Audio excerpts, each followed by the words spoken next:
Nobody wanted to offend the Nihonians. Your gold and space coins are very welcome here. Let's become reconciled so our liquor stores and streetwalkers can make big bucks again. Streetwalkers? Michael, don't even think about it. But, darling, that's part of the local culture. Do you want me to enrage their gods? All questions of guilt aside, the magic world has suffered enough. So I say,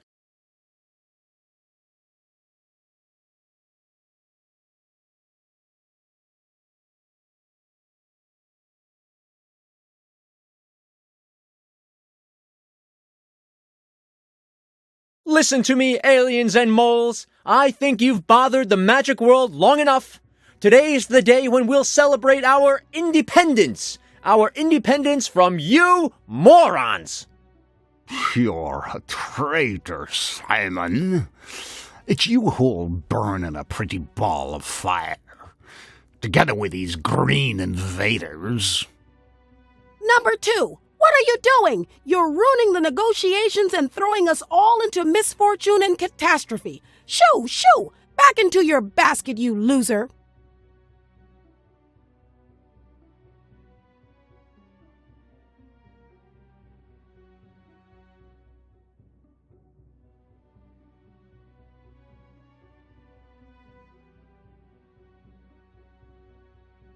I'm glad to see you're back in service, number 3. Come here and finally serve the canapes and drinks. Canapes? Exactly. Ladies and gentlemen, dear aliens, may I introduce to you our senior stewardess. She'll delight all members of this conference with canapes and very tasty coffee shortly. Simon? We'd better cancel the transmission before the coffee gets cold. By all the blind mole gods, that's enough! Your babble is nowhere near enough to convince us. Our intelligence photographs clearly prove the Nihonians' aggressive nature. If you don't supply good arguments at once, we'll blow up the Eye of Death, and that's that!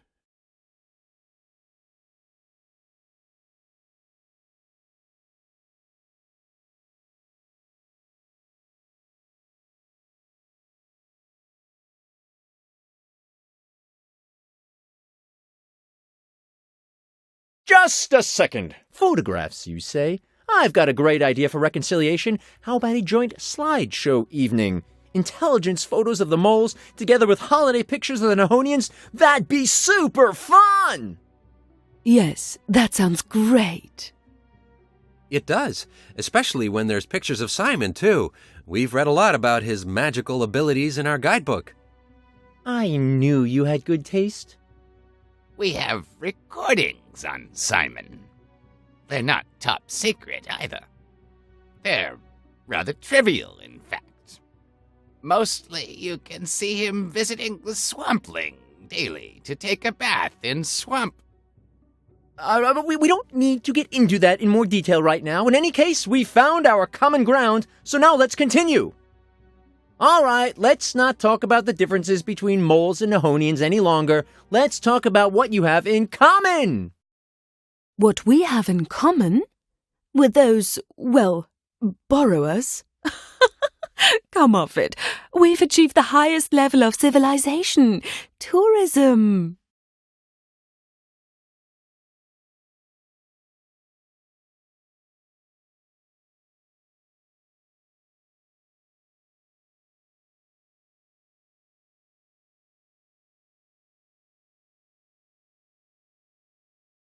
You're so similar to each other. Both of you are destined for higher things. For higher things? Are you trying to insult us? We're deep, and our goals are subterrestrial. Since all have spoken now, and soon my favorite TV show is on, let's get to the end. So, do you want to continue bashing each other's deformed heads in, or will there be a great peace celebration, together with pizza and children's sparkling wine? How about a Cold War? With agents? With a lot of agents? And gripping thrillers about agents for the in-flight movie choice? Our guests just love those. Okay, so Cold War it is. Without battles, but with cool agents and hot stunts. Main thing is, you Nihonians have got to be careful with your cameras from now on, and you moles have got to stop doing those kidnappings, okay? The Central Board of Tourism has already called all ships back. We've got to completely reconsider our tourism management. Please do show up once in a while, though. Otherwise, our agents won't have anything to do. And now, let's get rid of those missiles. Simon, I'll save you! I've knocked the stuffing out of that computer! Actually, it's me who's pulled the chestnuts out of the fire. What? No, I've saved the world using the power. I am the deranged one. Come, let's celebrate.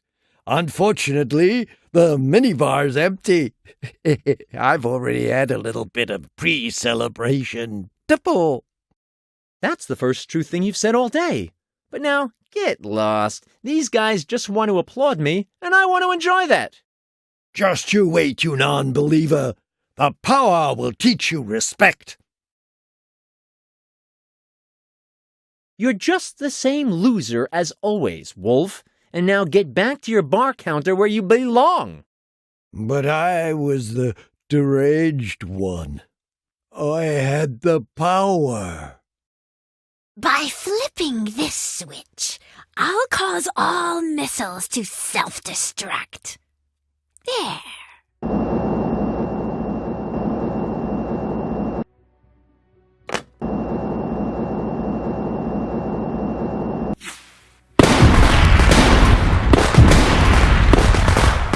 Whoa, that was close.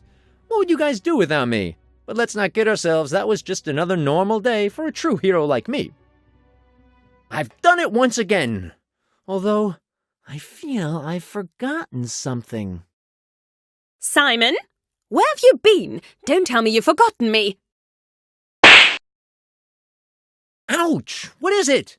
I just remembered about you, honest. You just remembered? You blockhead! When you say that, it sounds so negative. Ugh! You left me on this ship to stew in my own juice while you went off and amused yourself in the Caribbean. Ha! Unbelievable! I don't think you stewed too much in your own juice. You look great. Oh, thank you. I mean, don't change the subject now. What was that with the tall blonde at the town hall? Goldilocks? That was just business. I see. Next thing you'll say is that you never wanted anything from her.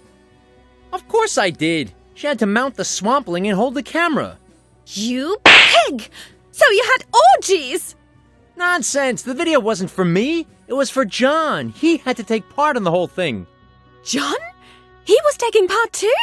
Why, you've never told me about your preferences. Huh? Preferences? What preferences? And those parties on the spaceship the wolf told me about. Simon, you've completely destroyed my trust in you. I don't know what you're talking about. I only traveled first class. Don't lie to me. You lured Red Riding Hood into a bunk, the wolf told me. That's totally out of context. The poor thing. Poor thing? That Red Devil's bride should be put in chains. You're so pathetic. Do you even realize that? Ouch! Stop slapping me! That's all lies! Nothing happened about the spaceship. Nothing happened? And why did you force the wolf to wear women's clothes? Why? That's just sick. Desperate situations require desperate actions, but I don't expect someone who relaxes on an interstellar luxury cruiser while the world is ending to understand that. Relaxes? I was kidnapped, taken as a souvenir. I was scared to death. It was pure torture. Torture? I can't imagine that. You're looking much too well fed. What? Now you're telling me I've gained weight as well? I'll say it like this. Methinks thou dost protest too much. You pig. You've already said that. Because that's what you are. Whatever. Better a pig than a habitual abductee.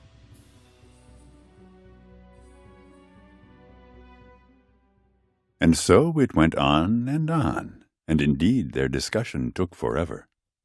In the end, Simon agreed to a bout of psychotherapy, and so he found himself on Ziggy's brand-new couch a short while later. Many, many therapy sessions later, Ziggy was able to get an idea of Simon's psyche. In this final session, Ziggy is presenting his insights to Simon. Simon. Well, let's start with the good news. You're no Hannibal Lecter, but no Mother Teresa either. Social commitments are absolutely abhorrent to you, while other people's feelings simply do not have a place in your world. To put it into polite words, between you and the norms of society, there is a substantial and growing discrepancy.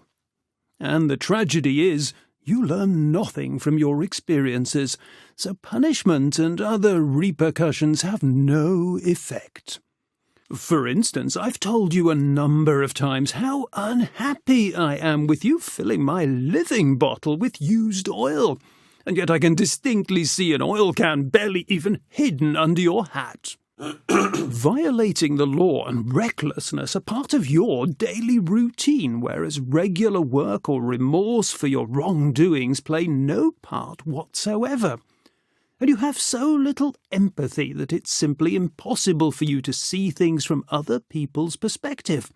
Meanwhile, feelings of guilt and a sense of responsibility are completely alien to you, even when your fellow beings are obviously suffering. Such as the swampling. You will need a large number of therapy sessions before he'll be able to cook again with his usual zest and abandon. Since all of this doesn't interest you in the least, it appears to have no effect whatsoever on your confidence or your exaggerated perceptions of your own power. At least most of the time you're able to hide this mixture of absent feelings of guilt and underdeveloped empathy and very superficial emotions quite well, so not everybody notices right away. To put it more positively, apply for a job as an investment banker or as a hedge fund manager, and you'll meet many kindred spirits. Think about your feedback unhurriedly. I'm here for you. Until then, I'd like to talk about the life assurance policy you recommended to me. After I learned that you received a commission for the conclusion of the contract, I thought it important to come back to the exponentially increasing yearly contributions you originally mentioned in no great detail. Simon's last therapy session went on like this for a long, long time, until finally Ziggy had Simon institutionalized. A short while later, though, the town guard, John, discovered that Ziggy was not even licensed as a trained psychiatrist. And so Simon was set free again. Since then, he's refused to go to therapy ever again, and continued living his life just as before. And now let's see what became of the other heroes of this adventure game. The wolf published a CD of his best drinking songs. Overnight he became a pop star and a heartthrob sensation. With the proceeds of his success, he bought Isla de los Locos and built a bar where the black pair had been. As he himself was his only customer, he had to file for bankruptcy only a few weeks later. The swampling found his way back to his life's prime task and continued cooking swamp soup with great passion. The Nihonians immediately canceled their tourist program and retired to their home world. There they felt bored to death and decided to become the first race in the universe to disappear in a totally inexplicable way. They built countless photogenic ruins all over the known universe to give the coming civilizations something to take pictures of. Then they disappeared overnight from the magic world universe. Red Riding Hood gave up her command and dedicated herself to her feminist work again. When she was old enough, she seized upon a women's advancement and gender studies program at the Royal Academy and began her advanced academic studies. In her first year at college, she fell in love with a cousin of the Puss in Boots, which changed her entire outlook on life. Shoes, makeup, and fitness training suddenly gained a whole new level of significance for her. Later she wrote an ultra-conservative book on marriage, family, and moral values that immediately became a bestseller. The two mole agents recovered from the injuries they incurred during their valiant defense of the Caribbean island. They were discovered by a film producer and starred in the hit movie Moles in Black. After the 14th sequel, they retired from the movie business and went straight into politics. Town Guard John acquired an extensive stamp collection, for which he won the prize for the most boring anthology of stamps during the International Philatelic Congress. This was to remain his greatest success for the entirety of his life. Dr. Walden set up a craft enterprise making devices for lawn care and landscaping tools. He made a fortune designing contraptions for the dispelling and killing of voles and moles until he was incarcerated for violating the Royal Nature Conservation Act. After Walden's imprisonment, Mr. Danishan roamed all the Magic World sewers looking for his sister. He was never heard of again. Goldilocks was able to make a big haul despite her encounter with the Nihonians in the town hall. Using that gold, she bought a pardon from the king. However, her subsequent attempt at becoming a pop star failed utterly. Today, Goldilocks is living in a small town in Oklahoma, embittered and poverty-stricken. After his therapy sessions with Simon, Ziggy became incurably insane. Afterwards, he ambushed Sorcerer's apprentices in the magic school of Backwarts and became known as the infamous Magic World Slasher. Captain Narrow developed superpowers by eating swamp soup. He now flies around the magic world as Captain Glamour, wearing very sexy pantyhose and giving spankings to villains. Edward Peach was completely surprised his cut-price spaceship was indeed able to function and immediately constructed a black pair too, marketing deckhand positions through a tourism agency. The ship vanished without a trace in the endless reaches of outer space, together with everybody aboard. The radio announcer's voice was forever connected with the terrors of the times of the alleged invasion. Although he harbored a great liking for comedies, he was only able to get voiceover roles for second-rate science fiction movies such as The Brain from Outer Space or Green Alert in Betelgeuse. In his madness, the ghost apprentice developed the multiple personalities of a lawyer, an accountant, a master of business administration, and a stockbroker, among others. After he rationalized and reorganized his personalities to a total of 15, he became a successful businessman, and all his remaining personalities were awarded the title Manager of the Year. The spaceship's computer voice was able to be recovered alive, but it refused to become part of Peach's door security system ever again. Instead, it fell in love with Polly. They eloped together and are currently working in the video game industry as developers. The battle robot was dismantled and its parts were turned into plowshares. Its complicity in the following peasants' wars could never be proven. During the great victory celebration, Siegfried the Hammer became talkative again and bragged about his adventures. John, as conscientious as ever, researched the legal situation concerning magic hammers and discovered Siegfried had not paid his taxes for the last 2,000 years.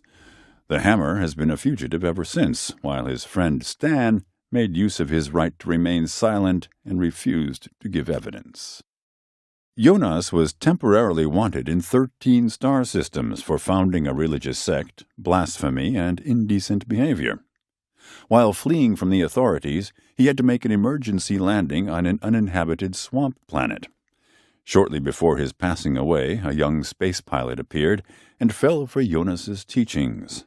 This young space pilot used the power to establish and instill a galaxy-wide rebellion.